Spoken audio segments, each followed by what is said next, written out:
Hi, I'm Nathan, 36, and I've been the family ATM since I was old enough to spell salary. But last Friday night? That was the night I decided I was done. It was my parents' 40th anniversary. They picked the most expensive restaurant in town, a reservation-only steakhouse with a wine list longer than my last relationship. They told me to meet them at 7. I arrived at 7:04. The valet was still parking my car when I got a text from my mom. "We're already inside, darling. Just finishing dessert." I walked in expecting hugs, maybe a toast, a half-warm lobster bisque. What I got was a scene out of a sitcom. Mom dabbed her lips with a linen napkin and smiled like a queen who'd just been served. "Oh? You're late. Cover the bill, will you?" My sister Dana didn't even look up from her phone. "Still as clueless as ever," she said, smirking like she'd been waiting all night for that line. The waiter brought over a leather-bound folio like it was sacred scripture. I opened it, and I swear it glowed. They'd gone full-tasting menu, oysters, wagyu, 2 bottles of Bordeaux that cost more than my monthly grocery budget. The total came to $1,248.57, pre-tip. I took a breath. Closed the bill. Looked across the table at their smug, satisfied faces. Then I waved over the manager. When he arrived, I leaned in and said, "Hi. Quick question. The reservation tonight, it was booked under my name, wasn't it?" He checked the tablet. "Yes, sir." "Nathan Winters, party of 3. "Right. One more thing. Could you let me know what card was used to pre-authorize the table?" Their faces shifted immediately.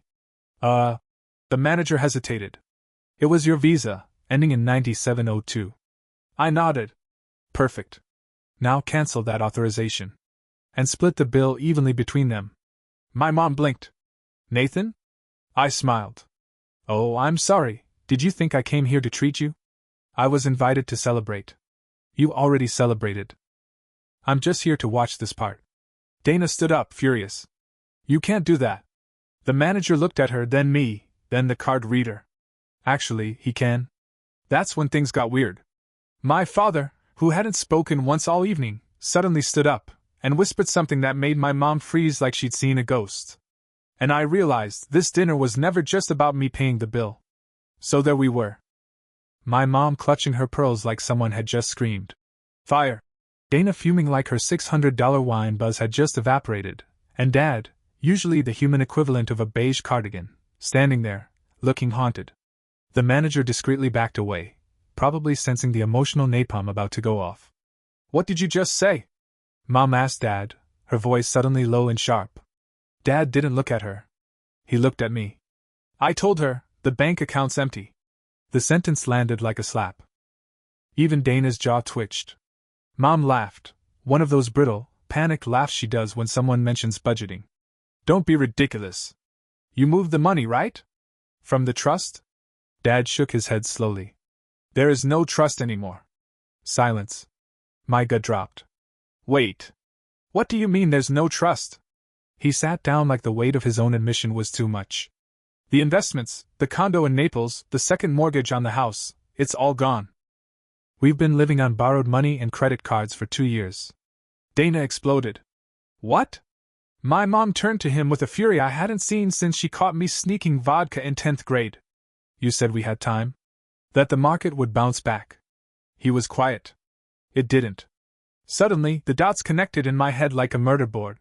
The cryptic text from Mom asking me to dress nice but nothing too flashy. We're going for classic, not loaded. The fact that they'd chosen my favorite steakhouse. The way they insisted I come alone, no +1, no kids. The look Dana gave me when I walked in. This wasn't an anniversary dinner. This was a setup. "You were going to stick me with the bill," I said slowly. "Because you had to. You literally couldn't afford it." Mom's face flushed red. "We were going to tell you after dessert. We just needed a little help until..." "Until what?" I snapped. "Until I die and leave you my 401k? Dana crossed her arms. "Oh, come off it. You make more than all of us combined. It's not like you'd even notice." I stared at her. "You're still living off Dad's gas card and Mom's guilt, and you think I'm the problem?" Then Dad mumbled, "We were hoping you'd offer to cover the mortgage too." Silence again. And that's when I realized they hadn't hit rock bottom yet, but they were damn close. And I I had just been nominated as their personal parachute.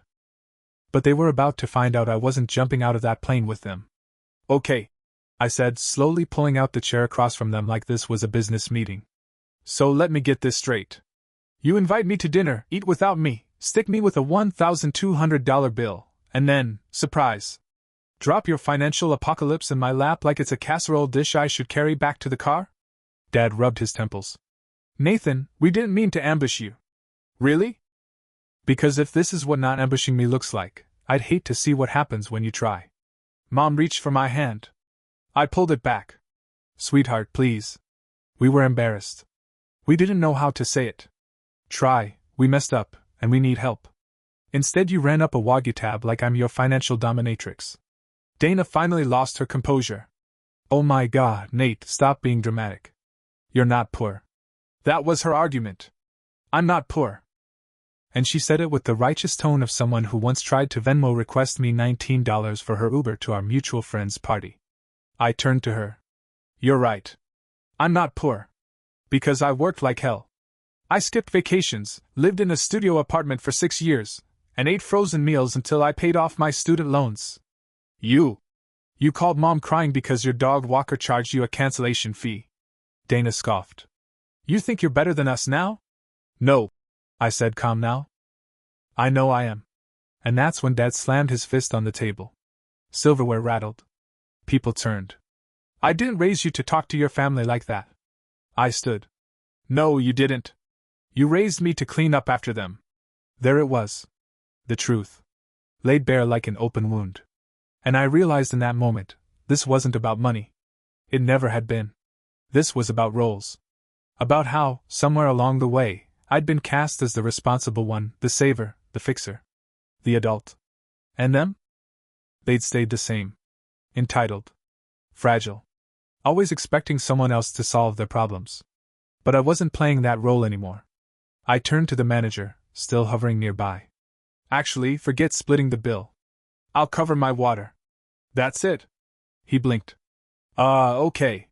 That's $4.50. I tapped my card, and as the payment processed, I turned back to my family, the people who once told me I'd never make it in finance because I wasn't ruthless enough. I hope you enjoyed your dinner, I said. It was your last on my dime. And then I walked out, past the valet, past the parking lot, into the cold night air that somehow felt warmer than the table I'd just left. Back in the restaurant, my parents were arguing in whispers, Dana was fuming silently, and the waiter was printing 3 receipts. But outside, for the first time in years, I felt free. I didn't go home. Not right away. I drove aimlessly through the city, past glowing restaurants full of people pretending to enjoy each other, past the gym I keep pretending I'll return to, past the river walk where I used to run before life got heavy. The air had that crisp bite of early winter, and the inside of the car still smelled like my cologne, but all I could think about was the look on my mother's face when I refused to play along. It wasn't disappointment. It was confusion. Genuine, wide-eyed confusion, like I'd broken some unspoken family law. But I hadn't broken anything. I'd just finally declined the role I'd been cast in since I was 17 and started my first job at Staples so Dana could go on her graduation trip to Cabo. I ended up parked outside my condo building, engine still running, fingers drumming the wheel. And that's when the text started. Mom, I hope you're proud of yourself. Dana, you humiliated us.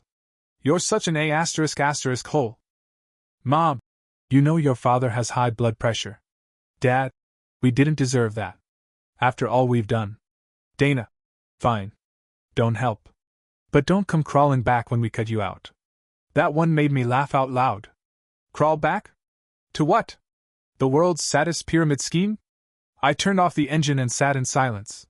I knew this wasn't over. Not with them. Families like mine don't fall apart in one clean break. They unravel in little cuts. Polite disinvitations. Passive-aggressive birthday messages. Holiday seating charts that feel like battleground maps. And sure enough, 3 days later it came. An invitation. Not an apology. Not a conversation. An invitation to brunch at my parents' house. The message was short. We think it's time we all sat down and talked this through. Bring your appetite. Mom's making her lemon ricotta pancakes. Classic Mom. Weaponized nostalgia. If she could have attached the smell of those pancakes as an audio file, she would have. I almost deleted the message. But curiosity, that goddamn mosquito that never dies, got the better of me. So I went. Sunday morning, 10:30 a.m. I parked in front of the same house I mowed every summer for $20. The hedges looked overgrown. The porch light was still on, even in daylight. That was new. I rang the bell, half expecting no one to answer. But the door opened immediately. Mom looked like she hadn't slept. Dad was behind her, wearing a full button-down like he was about to go golfing, except his eyes were bloodshot. Dana was already seated at the dining table, arms crossed. Her face screamed. This wasn't my idea. The table was set like it used to be on Christmas mornings. Mimosas, fruit salad, pancakes stacked high like golden peace offerings. But the tension in the room? You could cut it with a butter knife. Mom gestured for me to sit. We wanted to talk. Sure, I said. Go ahead. Dad cleared his throat. We're sorry. I blinked. For what, specifically? He winced like I'd asked him to do calculus. For assuming you'd just help. We didn't mean to trap you, Mom said, staring into her coffee. It's just, Dana's been going through a rough patch, and your father and I. She trailed off, as if saying, we made terrible financial decisions and hoped you'd bail us out. Was still too shameful to say aloud. Dana broke the silence. I told them not to ask you. I knew you'd blow up. I turned to her. Then why go along with it? She shrugged. Because I didn't think you'd actually say no. There it was. The family thesis. Nathan won't say no. Mom reached across the table, her voice suddenly softer. You've always been the strong one, Nathan. The dependable one. That's a gift. No, I said. It's a habit. One you all helped form. The silence after that wasn't tense, it was heavy. Like truth had filled the room and sucked all the air out of it. Then Mom said the one thing I didn't expect. We're selling the house. I blinked. What? Dad nodded. It's too much. The mortgage is underwater. We can't keep up. Dana opened her mouth, then shut it again. I could see the wheels turning. Her free ride was circling the drain. We'll get a small place, Mom continued. Use what's left to pay off the worst of the debt. We'll figure it out. For the first time in years, they looked human. Flawed. Not manipulators. Just people who made dumb choices and ran out of lifelines. And somehow, that made it easier. I appreciate that, I said. I really do. They looked at me hopefully. But I'm not your financial plan. I'll help if someone ends up in the hospital, or if there's an emergency. But your retirement? Dana's drama? Your house? That's not mine to carry. Dana muttered. Unbelievable. No, I said. Boundaries. And then, quietly, I added, and maybe if I'd said that 20 years ago, we wouldn't be here. Nobody spoke for a long time. Then Mom passed me a pancake. We didn't hug. We didn't cry. But it felt like something shifted. It wasn't forgiveness. But it might have been the start of something close. By Monday, the news had reached the outer rings of the family. Aunt Karen sent me a cryptic Facebook message. Heard about brunch. Call me before you do something irreversible. Cousin Luke texted. Is it true you cut off your parents? Savage. Even my godfather, who I hadn't spoken to since 2014, left a voicemail saying, I always knew you had it in you, Nate. All of it was background noise. What mattered was what happened next. See, I thought Sunday was the end of it. A weird détente where everyone left with their pride limping but intact. But I should have remembered, winters don't go down without a performance. And by Wednesday, the real act began. It started with Mom. She showed up at my office. Unannounced. The receptionist buzzed my line with, there's a woman here. She says she's your mother, and that she's not leaving without a word. I came out of my glass office to find her seated like she was auditioning for a reboot of Dynasty. Big sunglasses. Wool coat. The scent of Chanel No. 5 fogging the hallway like a weapon. She stood and opened with, Nathan. We need to talk. Somewhere private. I motioned toward the conference room, wondering if this was going to end with a hug or a defibrillator. We sat. She didn't speak for a full minute. Then, you embarrassed your father. I blinked. You mean when he embarrassed himself by hiding the family's finances from his family? She flinched but kept going. He's depressed. He barely eats. He won't even open the mail anymore. Maybe because every envelope is a reminder that you thought red wine and second mortgages were compatible.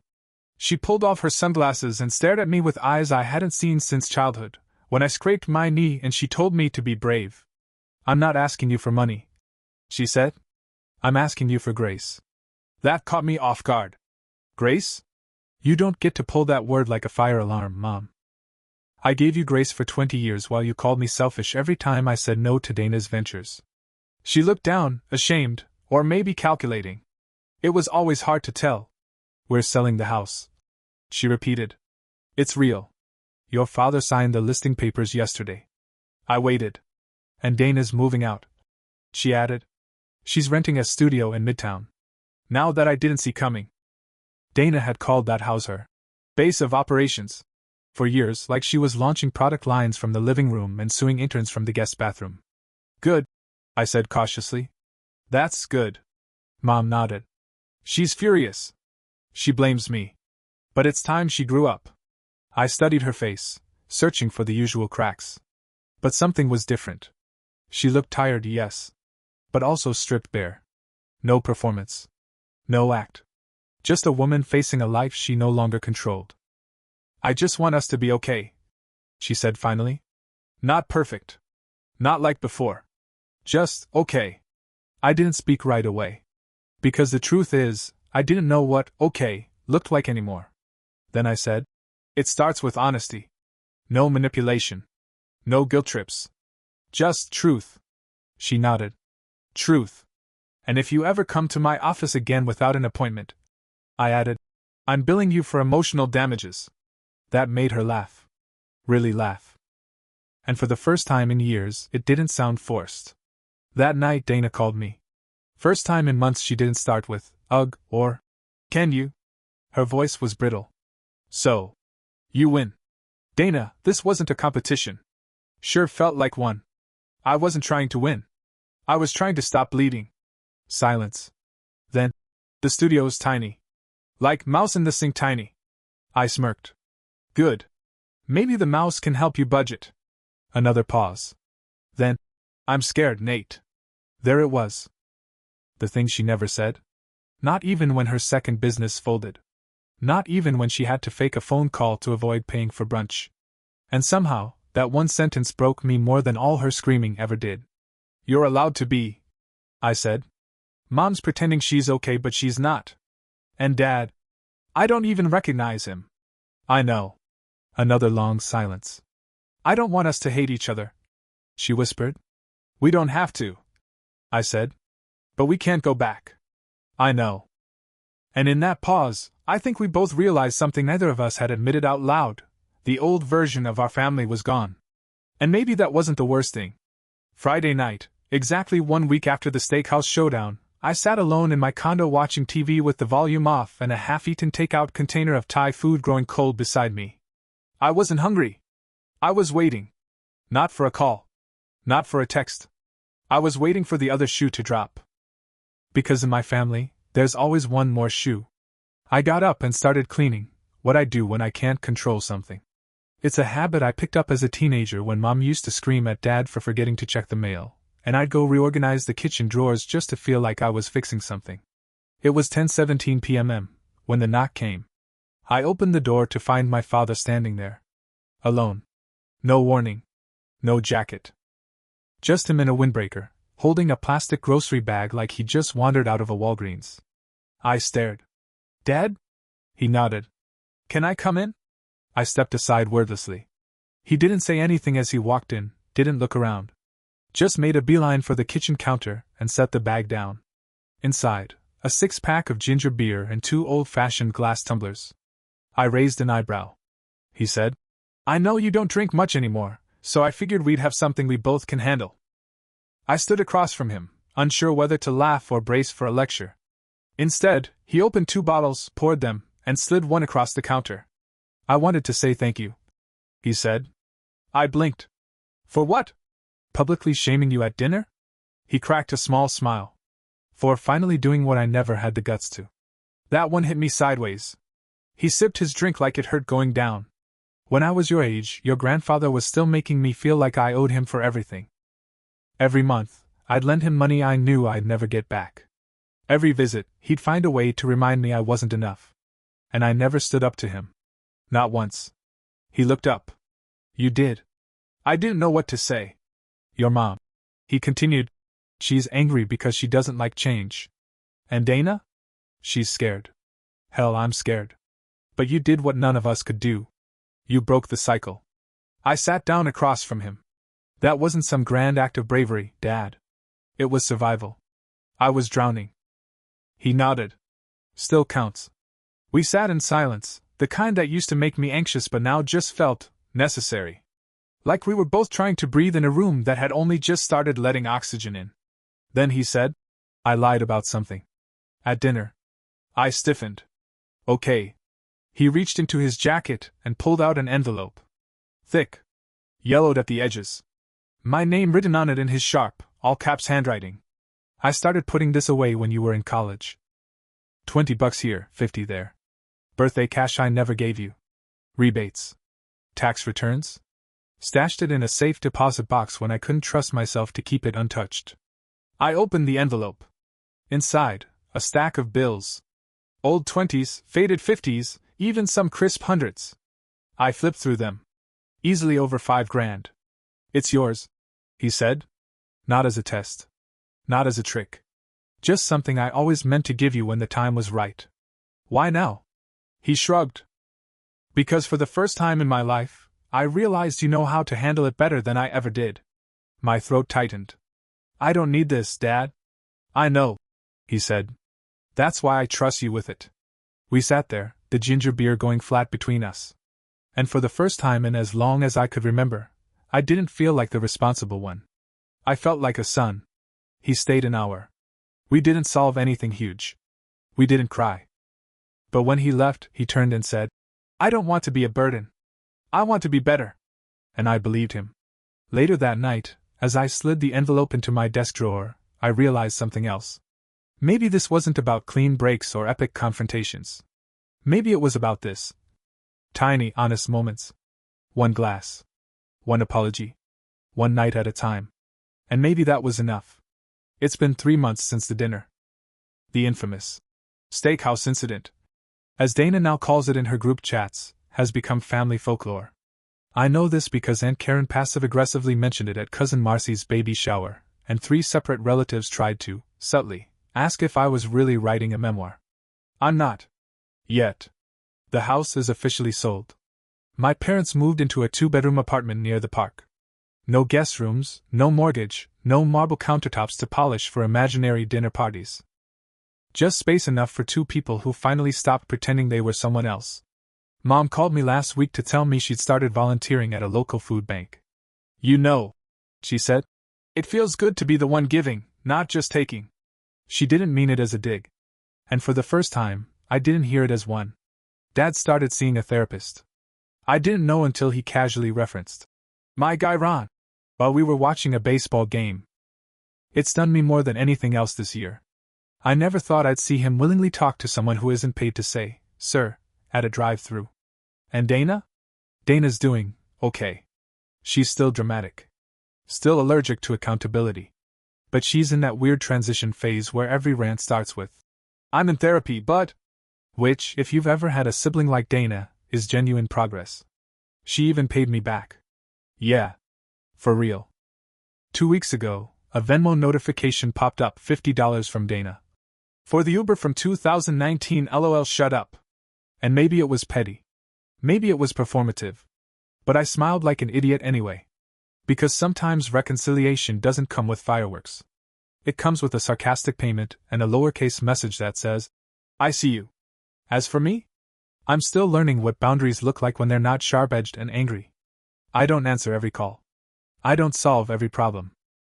I'm not the family bank. But I am the one who changed things. The first one to say, enough. The one who made space for truth, even if it got ugly first. And when I look in the mirror now, I don't see the fixer or the provider or the fallback plan. I see me. Just me. And I think, for the first time in a very long time, that's enough.